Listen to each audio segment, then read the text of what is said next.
Hello, and welcome to another episode of the Sports Talk with CT Dice Albert. and for this episode or today, we're gonna go a little bit back into the off season, into the summer. I know we didn't get into it, but just wanted to get back into it and give our thoughts and what we thought about soccer off season, basically international season in soccer. Um, for this episode, basically what we're looking at is we want to review the Euro 2024 that was held in Paris and also the In Copa. Germany. Was it Germany or Paris? Yeah. Euro was in Germany. Oh, it Hosted was by Germany. it was the Olympics that Yes. was in France and Yeah. Paris. The Euro was in Germany, actually hosted by Germany. My bad. And also the Copa America held over the course of the summer 2024. We're just gonna give our thoughts about what we thought about it.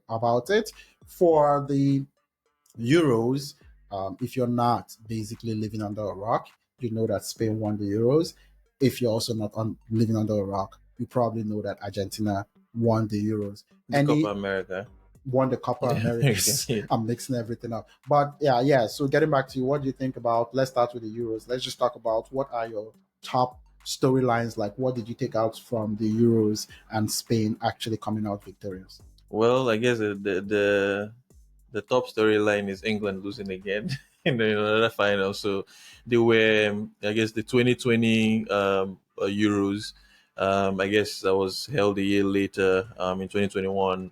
So England made it all the way to the final, playing against Italy. And I don't remember exactly, but I would have thought England would have been favorites in that game to win. But they lost, which was, I guess, unfortunate for them.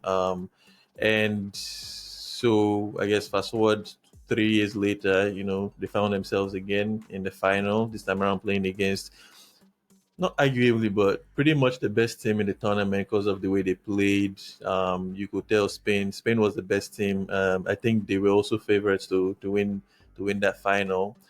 So yeah, but I think that was the big talking point. England making it all the way and losing in back to back Euro finals now. And also basically getting their coach, I would say resigning, right? Well, yeah, I guess he thought that all of this was too much stress for him. I think the I guess maybe rumor going around was that he was going to leave the position regardless, even if he won or he lost, because I think he was getting a bit stressed about like the whole, because I guess it's a hot seat to be in, being the England manager, and I guess he had done a decent job. I guess the only thing that was, I guess, left for him was to just get over the hump, which was actually winning something, because England hasn't won any major tournament since 1966 when they hosted the World Cup and won it. So yeah, that's it's. I can imagine them breaking that curse, or whatever it is. It'll be hard, and it'll take, in my opinion, a special coach, which I don't believe Gareth Southgate was. He was a good, maybe like man manager in terms of like building the team, getting the players to play together, to want to play for him, to play for England.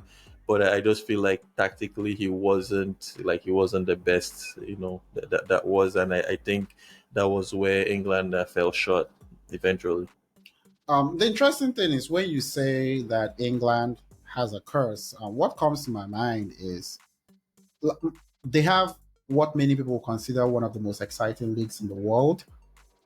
Is it a curse or just straight up entitlement and not actually being ready for big competitions? Because we can't say talent is the problem, we can't say infrastructure is the problem with the English team.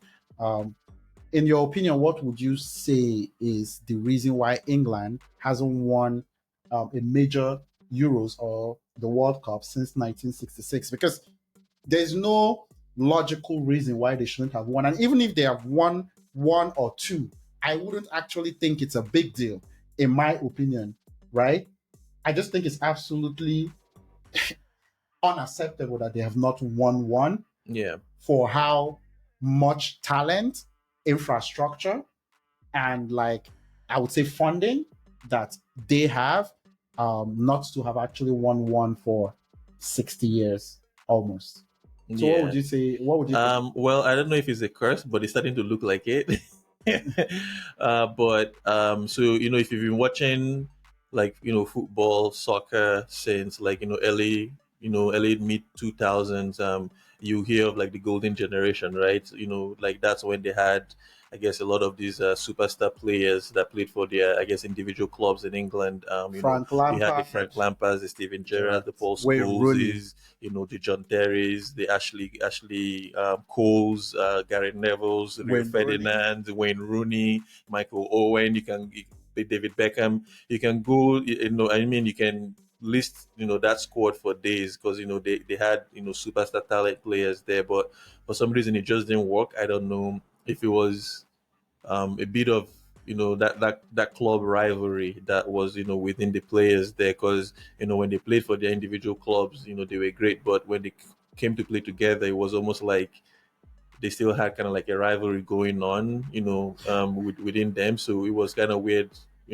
Again, I don't know exactly why, but the so-called golden generation didn't get it done. They didn't make it to any, I think, any finals. major semifinals or even finals. To think of it. And now you have this young group of players, again, very talented players, obviously playing for the big teams in England, in the Manchester cities like the Phil Fodens, and Real Madrid, Jude Bellingham, and Bakayo Saka for Arsenal. And so you still have a very good, and I'll say young, talented, group of players, and for some reason they're still missing it.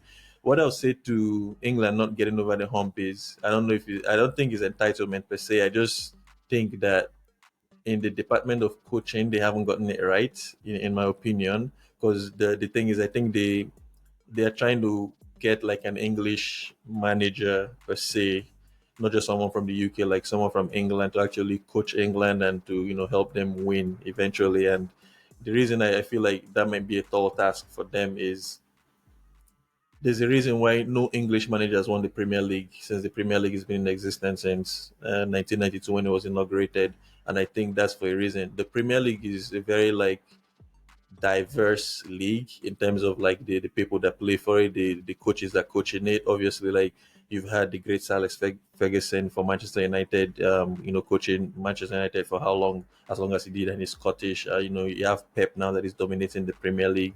He's Spanish. You had Jurgen Klopp, he's German. Jose Mourinho, Portuguese. Even the Ancelotti when he came Italian. Arsene Wenger, obviously French. So when you think of it that way, it's almost like, yeah, like when you think of the great English coaches, you know, yeah, like you're not thinking of any right now. Like the guys that are there now are like they're all foreigners, that are in the Premier League and dominating. And so for England wanting an English coach to take them all the way with the national team, to win like international tournaments like the Euros or the World Cup, I feel like it's a very tall task, because I just feel like tactically the other countries in terms of like their coaching and like coaching schools, I feel like they are better than England. One thing I would say, basically what you said is you've actually just brought to my attention two things that I've never considered about the problem with England. Um, One, I would say I always thought that their media was a nuisance in terms of overrating them based on having little to no success. But also, when I think of that, I'm like, not exactly, because my argument would be that they have enough talent and they have enough infrastructure to do well in Europe, at least once in the last 50 to 60 years, right? So, would I say the media is overreacting?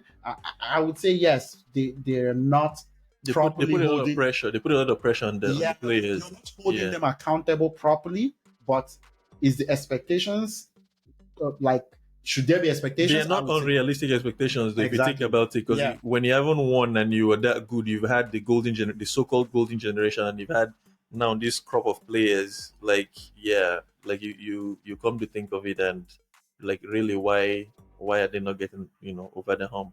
Yeah, I totally and you just brought a couple things to my attention, which was two things that is very interesting to me. the fact that it's one of the most visible leagues in the world, the most Arguably the watched. best league in the Yeah, world. arguably, Yeah. I wouldn't say the best, but the No, most yeah, watched league, yeah, yeah. in my opinion. I can't doubt how popular it is globally, right? And is it possible that the rivalries, the competition that they kind of have to deal with on a club level affects their chemistry when it comes to the national level? Is it that when they come together, there's still a little bit too much internal politics going on and too much of not working together and trying to show off themselves I individually as think stars? I think that was more, I guess, prevalent with the golden Golden generation, like generation. the Wayne Rooney's and the Frank Lampards. Because I think then was when Manchester United and Sir Alex Ferguson, they had a stronghold of, like, the Premier League. So it was like Manchester United was like the best team, kind of like the most hated team. So the players there, they won. Obviously they were winners, but then when they came to England, it was like they couldn't really transfer because they had to play with players from Chelsea that really didn't like them, because it's like you're always beating me in the league. You know what I mean? And having to play against Arsenal players and like the Liverpool players. So I think it was More of more of a that thing generation. I haven't than even than it thought is about. now, and that's where I'll give credit to Southgate, because I think Southgate was able to really kind of like isolate the players from like that, like those, I guess, those kind of pressures or whatever resentment they might have towards each other, at playing at the league level. So I think Southgate actually did a pretty good job, having the players, because you like you see the clips in training and all that, like they do seem friendly even if they do compete, like in the league, with their various clubs. But I think Southgate did a good job. That's what I was saying, like as a man manager, as kind of like putting the team together, he did a fantastic job, right? I think where England keeps falling short is tactically, just having that X factor, that little bit of that you need, to take you over the hump. And yes, you made an excellent point, which I also wouldn't have. I haven't actually thought about anytime recently, which is the fact that they are trying to get what you would call native English person to actually be their coach. Even though I haven't thought about that, I know for a fact English coaches aren't anywhere amongst the top and best coaches in the world in general, as you pointed out. So that's actually very interesting. I didn't know that. I guess I wasn't keeping track of the fact that that's what they're trying to do in terms of Yep, making that's sure the definitely coaches it. are native. I've Yeah, heard commentary on it. Because if you think of it, it was who was there? Was it Roy Hodgson? yeah, I think Roy it was Roy Hodgson. Yeah, Hodgson that was absolutely. there before Guy Southgate took over, on interim basis, and then he became like the full time manager until now. There's I think the person, the interim now is also English, so I think they're trying to kind of like keep that theme going for them. I don't know if they try to get like a Jurgen Klopp that is available now, of which I don't even think you want that kind of pressure, right? Obviously he's been in England in the media and all that scrutiny. I don't think you want that, but I don't know if they even looked in that direction, to be honest. But I think the theme that they're trying to go with is to actually get an English manager, to coach the English national team. Oh yes, that's absolutely great insight into that. So going back to the Euro competition, we know that England lost to Spain. When you evaluate the actual European champions right now, Spain, and just a quick point, I actually thought Spain should be favorites, but for some reason, England were favorites. England was Yes, favorites. England were I didn't favorites to know why start the England. competition. Yeah, Yeah, England's were favorites.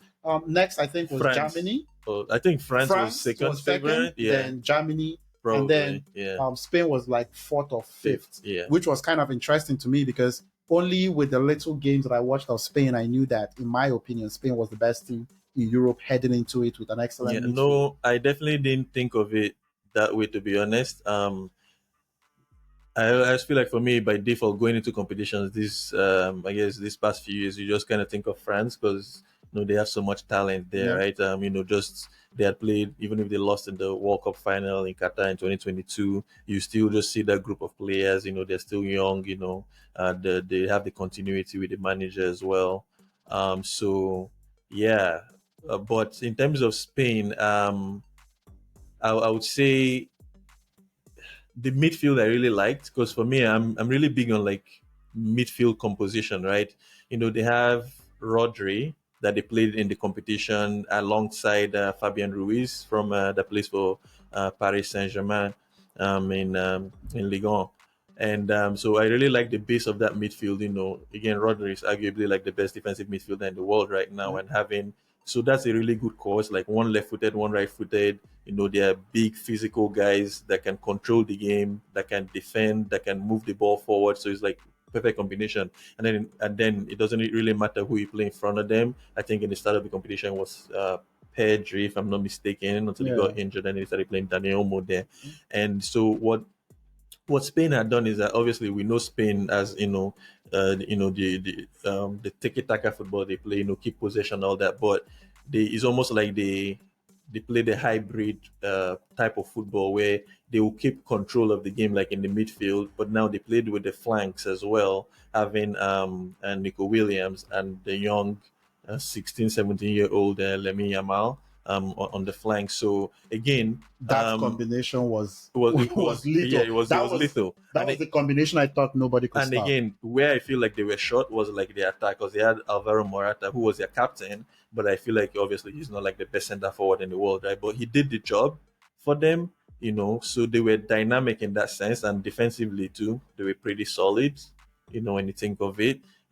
So yeah, like so when you look at it all around, they were a really good team, and the way that they played, they actually showed that yeah, they could go like a long way in the tournament. But I didn't have them as my favorites coming in. I had France as my favorites, and it was pretty disappointing to see France lose to Spain. Which it was disappointing, but not surprising the way it happened eventually.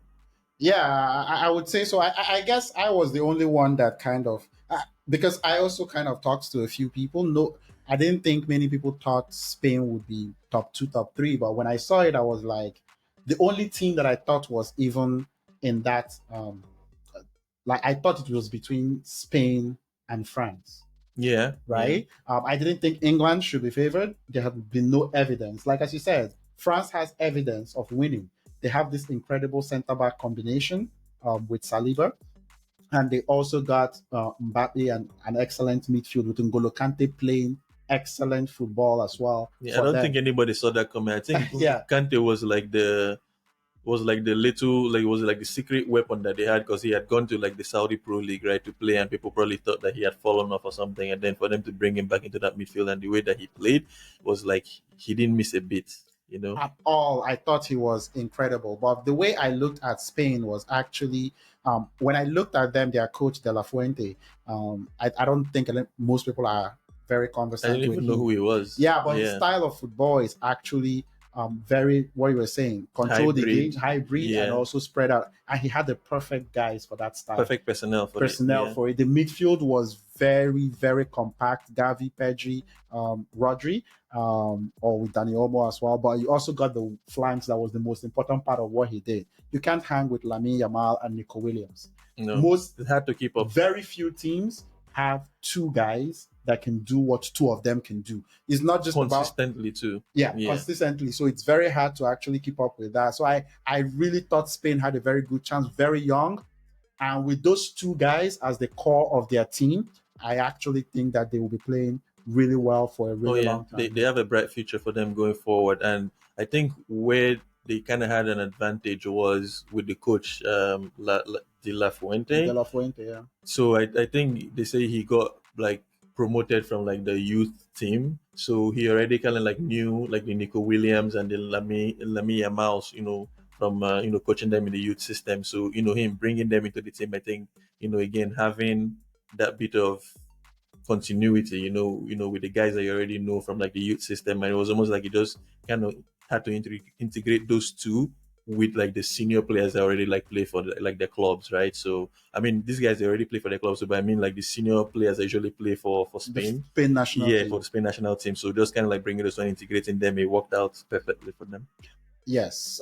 So yeah. So that would be kind of looking at the finals and kind of looking at the eventual champions. But let's look back at the Euros.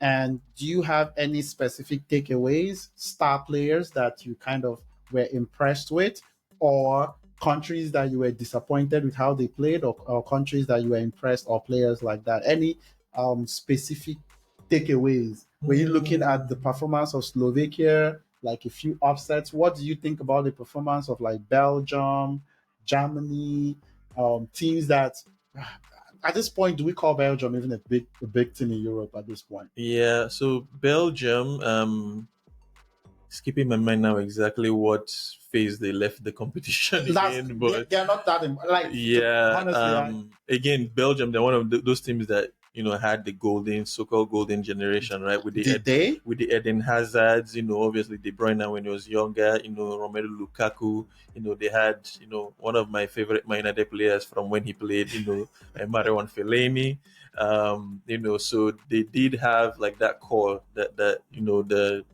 Toby Alderweireld in defense, Vertonghen, obviously Thibaut Courtois in goal. Um, so yeah, like I guess the golden generation. So they didn't quite, I guess, maybe reach their goal. I know they got to the semi final of the 2018 World Cup, which I guess was maybe probably now in hindsight the greatest accomplishment. So yeah, but Belgium now, I think they're kind of like in the phase, trying to maybe kind of like form a new identity, because now again De Bruyne is getting old. He's arguably still their best player. Romelu Lukaku, their highest goal scorer in with I think 85 plus goals now for Belgium national team. So still having those guys, but yeah, it was weird the way that they played in the competition. Again, it wasn't very convincing. I know they have like this what's his face that plays for Man City now, Jeremy Doku, a Yeah. very exciting winger, but is he can't do it all, right? So and I think they did score goals, but for some reason they were like offside goals, and it was just a weird Yeah. competition for them. And then yeah, the way that everything went down. So yeah, not an impressive performance that they put up in the competition. But to answer your question, um, the team that I'll say, I don't know if I'll say they were disappointing, but I was on their hype train. That's how I put it, right? I was on the hype train was Austria. I thought Austria would Mm. do better than they did. Again, it's Ralph not like Ragnick. I wouldn't say like I was disappointed, but I was really impressed when I watched Austria play. Like they played, so it was unfortunate that they lost to was it Turkey in the quarterfinal Quarterfinals. or Yeah. the round of It, 16. it, it seemed like a game that they could win. Oh yeah, exactly. It seemed like a game that they could win, and I really like the way they play. High energy, press. It was like yeah, like watching them in the group stage. I was like okay, because even when they played France, you were like okay, France is not really taking advantage of them, right? Like they're not leaving any stones unturned. So I will say for them because I thought they could have beat Turkey to get to progress to the next round. So I think for them because I was really on the hype train because I really like the way that they are coached. I like the way that they played and even they were without their captain, best player, I mean, in David Alaba that was injured, and they were still able to put up that kind of performance in the Performance. group stage. So I would have really liked, I would say, I would have liked to see them go a bit further in the competition because I So think they would have been like a problem for meeting some bigger teams. so are you saying man you would like to hire Ralph Ragnick? Yeah, that's a conversation for another day. But I like the work that Ragnick has done so Down far with with Austria. Austria. Yeah. Oh no, that's interesting. When I look at the tournaments, like as you said, Austria came with a little bit of hype for a Yeah, small country. In my opinion, getting to the stage that they did, they still it's did no all right disappointment for them for for sure. them, but they could have just I beaten just feel like they Turkey. could have done better. Yeah, but I don't think by any stretch of the imagination they should, hang their heads in disappointment or anything like that. Because I think that, that's a learning curve. You lose, you learn from it, and now let's see what they can do. Shock the world in the World Cup if they qualify I, for it. I know, right? That Would would be That would be the that would be interesting interesting. story. Yeah. Among some of the other big European countries, do you have any thoughts on their future? Let's talk about France. Are they a declining team, or you think that they are still improving? You can touch on the Netherlands as well, and a little bit, or maybe Germany. I just want because we didn't get to talk about those three teams, but Yeah. I just think what do you think about the future of the football for these three I teams? like the Netherlands. They made it to the semifinals, right? Played against England. Yeah, They lost. I like the Netherlands. I think they're relatively young and exciting. Like the way they played, Javi Simons, he was special, I'll say, in this tournament. And Memphis Depay, he always plays very well when he plays for his country. Cody Gakpo as well played very well. And their defense too is nothing to write home about. Like, they have arguably the best center combination of best center halves in the world. If you think of it, they have obviously Virgil van Van Dijk, and then they Van der have Ven. Van der Ven, who wasn't starting, and Yeah. then Matthäus de Ligt Ligt, also yeah. that didn't play, Jurien Timber, Yeah. and Givry, the guy that started Yeah. alongside Van Dijk. So that defense is It's definitely promising. And then they have Nathan Ake, who plays for Man City. So I really like the defense. Unfortunately, I guess their best midfielder, De Jong, couldn't play in this competition because he was injured. So again, that's a 20, 27, 28-year-old midfielder that they have there. So, not a bad age. And yeah, so I'll say that they're a team to look out for, like in future competitions for sure. And Germany too. I like. Who do I say I like in Germany? I really like Musiala with Germany. But I, I I look at Germany and I'm thinking if they were not the host, if Germany was not the host of that tournament, I don't think they do as well or are even considered a favorite in the but competition. the thing with Germany is that everyone talks about like German efficiency, right? So Germany is always that team that they don't have to be great, but there's a tournament where it just takes They come five ready. 5 or 6 games exactly, and then they're just efficient and they execute. And I feel like that's how they won the 2014 World Cup. And so for them, that's all it takes, because they always have that core of hard work, discipline, just understanding the basics of the game. And as long as they have a decent coach at the helm, I think they always be all right. So Germany is never a team that I'll count out, because yeah, I like them going forward, to be honest. And which was the And other the one? last one was France. France. So France is interesting because I wouldn't say they're in decline, but I just feel like at this point, I think they need a change of voice in the dressing room. That's just my opinion. The From Deschamps. Didier Deschamps. He has been there. Obviously, he's a World Cup winner. He's a legend. He played for France too. In his playing career, you don't take anything away from him. But I just feel like at this point, they might need like just a change of voice in the dressing room, because you can see like they still have the talent. I know like they were in the World Cup final that lost to Argentina, unfortunately for them. So I actually thought that because they haven't won the Euros since, I don't know, France '98 or no, I, I think it was when Zidane and Thierry Henry were playing. Let's just put it that way. Probably 2000 because 98 they Yeah, won the World they won the Cup. I World Cup. think they Okay, won, yeah. so they haven't won the Euros in a long time, and you would have thought that that team that won the World Cup in 2018, you would have thought that still having that core group of players, playing together, you would have thought that. I know they lost in 2016 final, and then they went ahead and won the World Cup in 2018. You would have thought that, okay, maybe the next Euros they'll do well. They lost Euro 2020. They lost to Switzerland in the round of 16 of quarterfinals, and now again they got beat by the eventual champion Spain.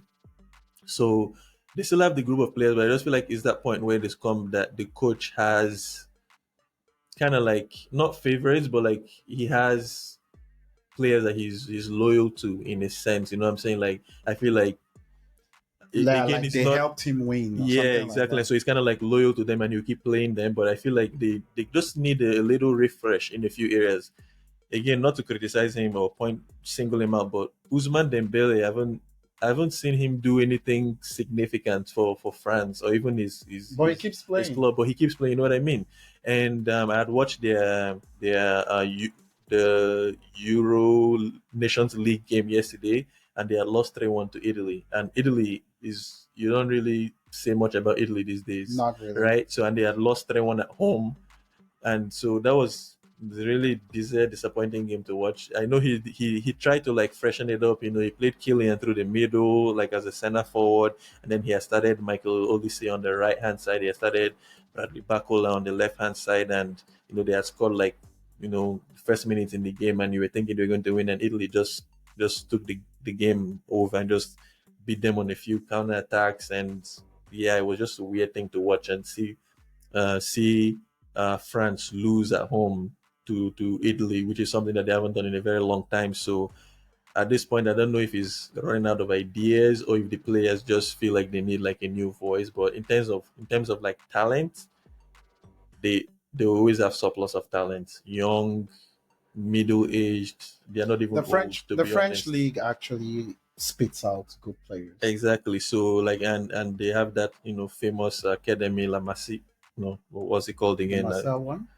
There's a famous French I forgot the name, escaped my mind. But yeah, no, they always produce like good talent, right? Like they have great players. Like yeah, like the midfielders, you can't say enough about them. Like and again, it comes to players like Antoine Griezmann, that he's been great for France. Don't get it twisted, but of recent I haven't really seen him show up for France the way that he has in the past. And you know yeah, so I just feel like for them, it might just be time for them to get a change of voice in the dressing room. And I think they'll still be all right. Yeah, that kind of makes sense for me. I also think Didier Deschamps is a very good coach, but he's a very conservative coach as well. Yes, yes, Very very conservative. conservative. It Yeah, does win, old but school. could it Yeah, be exciting or more exciting or one something like zero that? wins. That's it. Yeah. That's it. Let's just get the job done. But he got really good players that he could play a more exciting brand of football for the French national team. So we're going to head over to the Copa Americas on there, Argentina. And Messi won again, and they beat Colombia in the finals this time around. So just a couple of things I just wanted to get your take on is when you look at how the Copa America went. First is the recent combination of the Northern and the Southern American countries all playing in the tournament. So there are a couple of things that I just wanted to get your opinion of. The run that Canada had in that tournament, as a country that historically is not very good at soccer, Canada did excellent work in the Copa America. So just want to get your take on that, and also Argentina winning that Copa. Do you think it's Messi's last major competition? Or what do you think about the legacy he's built with Argentina closer to the end of his career? No, for sure. So Argentina winning, that was their 16th Copa America win, which is the most in the competition. So they had beat, I think is Uruguay that had 15 previous. So yeah, so Argentina, they've won the last two competitions of the Copa. So the one in 2021 and this one in 2024. So Messi has won those ones back to back now. So it's almost like they're like the I don't know if you say South American champions, or I guess American champions, and then Now champions it of will the be world. American champions. Exactly, Yeah. American champions and also champions of the world. So yeah, no, I'm guessing it's a good feeling for them. But so yeah, just the tournament in general. Yeah, no, I liked the way Canada played. And again, you said was I don't know if this is like the first installment of them playing kind of like the North American and the South American teams playing together. To be honest, the Copa America is a competition that I haven't really gotten a full grasp of in terms of The new this, even format. the format, even the schedule. Like sometimes they play every 4 years, sometimes every 3 years, sometimes they even play back to back years. It's kind of weird, but it was good to see. I guess the North American teams playing against the South American teams, and you could see when they play, kind of like the difference in style, right? So the Yeah. North American teams like US and Canada, you see when they play with um, a lot more physicality, a lot more running, a lot more directness, and they are less tactical. Not Yeah. like they are not tactical, but like less tactical to compared to like the South American teams. So it was actually interesting to see that.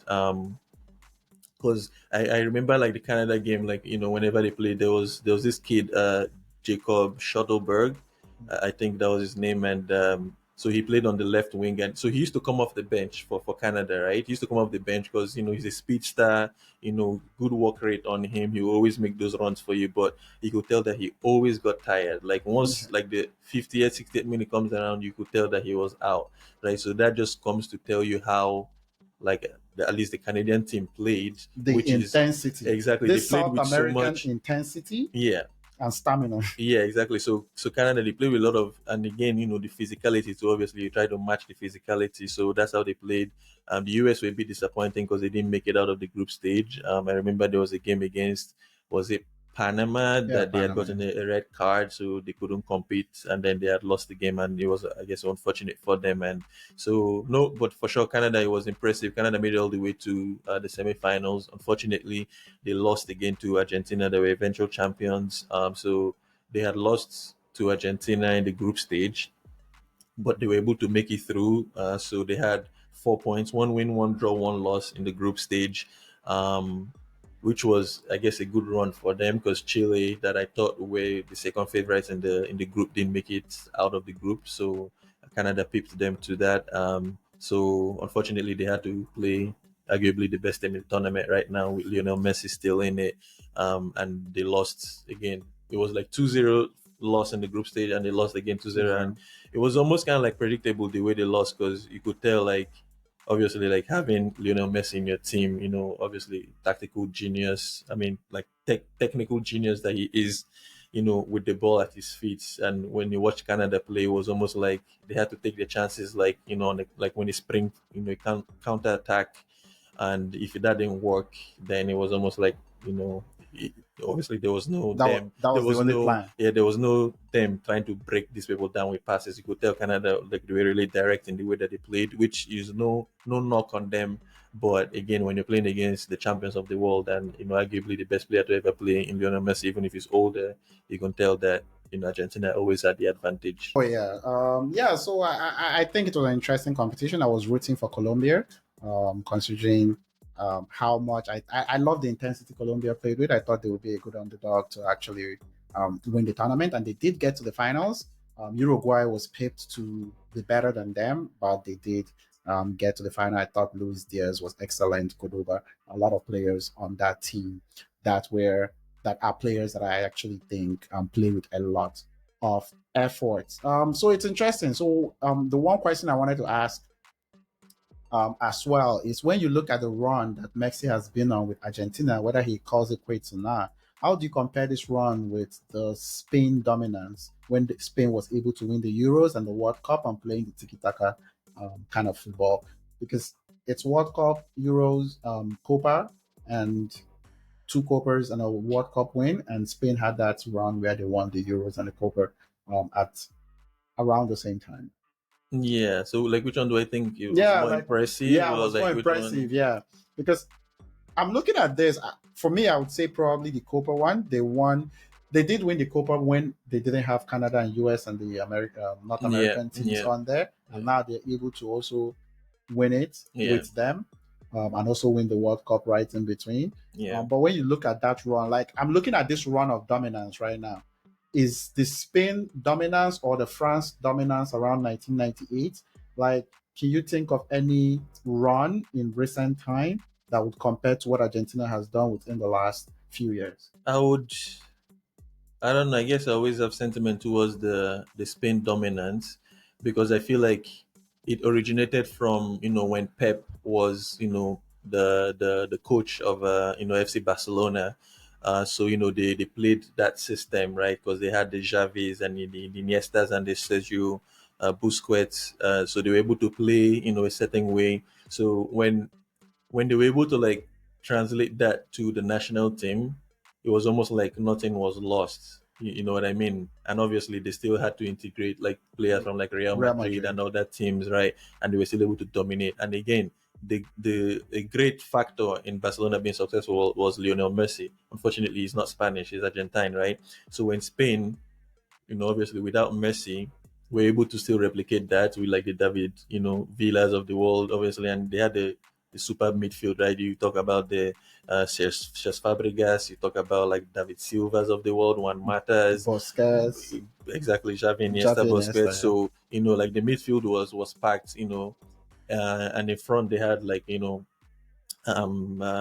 Villa and Fernando Torres in his prime. So yeah, no, I really liked that because again they didn't have Messi in that team, but being able to, like, almost kind of like take what they were doing at club level, take it to the national level, and then dominate, right? So they won the Euro 2008. They went to the World Cup, and the way they won the World Cup was almost kind of like methodical, where they dominated teams, possession, all that, but then they just won like 1-0, One kept nil. clean sheets. Lost to Switzerland, I think. Exactly, yeah. Just won 1-0, kept clean sheets, and just kind of like went all the way to the end to win the World Cup. And then in 2012, they were able to kind of like just replicate that form, because obviously at that point they had been playing together. Those crop of players had been playing together for like the past 4 years, so they were able to do it. So I guess yeah, I really liked that Spain side, because again they had great, when I mean great players, like that midfield, arguably the best midfield that you can say you've seen, Yeah, with the Javis and the that Iniestas was of the like world. five solid Exactly, and then you players. still had like the Xabi Alonso. Let's not Yep. forget him. So yeah, just yeah, that's Spain. Because again, I don't know, it was really impressive how they did it then. Not to take anything away from what Argentina has done now, but I just feel like Argentina is doing this now, kind of like towards the end of like Messi's.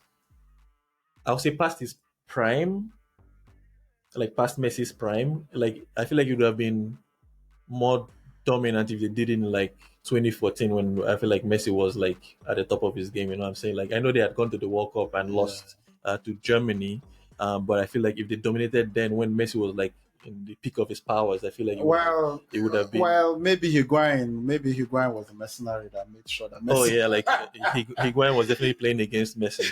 But yeah, so no, so Messi being able to accomplish this now is still great for him and his legacy, because I know the one thing that was kind of like holding him back in the in the good talk was that I don't want anything with his national team, and yeah, I think it was a hump that he needed to get over, just winning, because he had almost quit, because I think they had lost back to back finals in the Copa America in like 2015 and 16, something like that, and it was it was really weighing on him. So when he had won in 2021, I guess it was a great relief, and then going to the World Cup in Qatar, and kind of like just carrying that on and winning the Copa America again this year. I know he was injured in the final, but I guess he took them all the way there. Yes. And back to your point, I also think one thing that is very impressive about this run is also them not having that advantage of their players playing together in Argentina. I think we have to give a lot of credits to the coaching of the Argentine team over this run. It's not easy to bring players from different clubs and bring them to have a stretch of run, because I think what happened with Spain was a unique situation that you had almost all your first 11 in two teams, Yeah, yeah, right? so basically, so yeah. in my opinion, that gives a little level of advantage that the coaching staff can just replicate what they already know how to do. When you want to do it in Argentina, you got to get Alvarez in there with a different style coming from Man City. You got to get Messi putting it together. You got to get the enforcer from Atletico Madrid.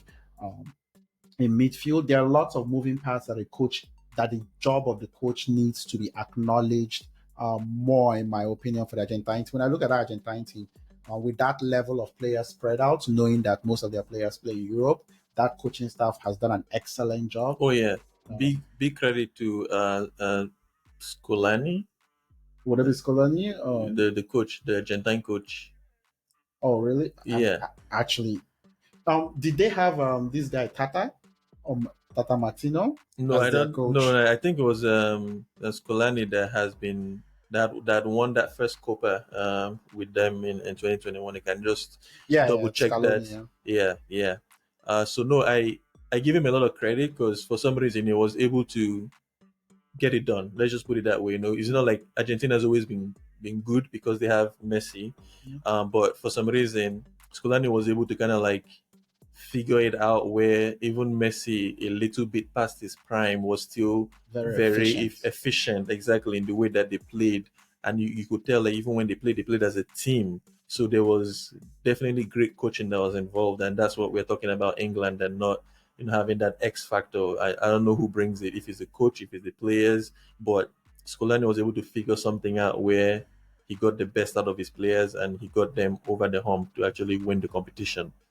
Oh yeah, I just wanted to kind of give him credit because I think that's a very tough Big job to big do. credit, Big big credit. credit Yeah, to actually get that done. So yes, yeah, so that would be the recap for the Copa and the Euros. I think they were exciting tournaments. It allowed us to get through the summer with some sport action. yeah. It While was nice. Well, because they're kind of like going on simultaneously, right? So it yeah, was nice watching it, the Euro games in the afternoon. You watch the Copa at yes, night. all It was day. If great. you wanted to Yeah, be a soccer person, all day you could be actually watching some level of soccer. I actually heard some Americans recently get into soccer because of the way the tournaments now they could follow the Euros during the day and at night and at they night they got the followed the Copa. Copa So there's America. soccer and there was less of American You know, sports. it was a great summer of sports in general. So yeah. Yeah, I would actually say so. I love the way that that actually played out, and now the season is about to go. Before we end this, let's just talk a little bit of the big sports tournament that went on, which was the Olympics. It's going to be a quick summary. When you look at the Olympics that happened, I don't want to get into all the storylines, but in terms of the sports, what were your takeaways from it? I'm going to go first for this one because my biggest takeaway is that I'm Nigerian, and Nigeria had no medals. I still can't understand over 200 million people, and we can't get a medal due to complete um, ability not to organize ourselves and set up infrastructure in Nigeria to be able to be successful in global sporting events. But what do you think? Yeah, no, it was a little disappointing because I didn't obviously you can follow all the sports in the Olympics because there's so many of them, right? But so for me, what I was doing was like I was trying to keep track of like the medal counts, like the medal table, and I always kind of like just look and just see if Nigeria got one. Like at least like did we get Just bronze? Like one, did we get bronze in something? Even if it's something. bronze, bruv. Like I was looking and it was very disappointing to see that the tournament came to an end and we didn't register anything. It was very disappointing. Yes, that's the one big takeaway from me because I couldn't follow all the sports properly. I did follow track and field a little bit, but I didn't follow all of it um, as closely as I would like to. So that would conclude another episode of what we call right now sports talk. We're working on the title, guys. We are working on the title of what we call sports talk. Don't forget if you got here, please subscribe, like, share, comment. Tell us what you think. What topics do you want to hear when me and Albert come here to speak? And we would be happy to comment on that as well. Any final words? Yeah, no. Thanks, guys, for watching, and until next time. Yeah, no, we're looking forward to like bringing you guys more exciting topics as the as sports continues over the next few months. Absolutely. Thank you, everyone, for watching. I appreciate it. This is CT Dice, and with me, Albert. and this is basically rounding up different sports topics as they come. And don't forget, subscribe, like, hit the notification button, follow the social media pages, follow the Twitter handles on the screen. We're going to be having conversations. We're going to be getting into it. It's, in my opinion, 8 weeks of sports before we take a little break. So let's get into it. Peace.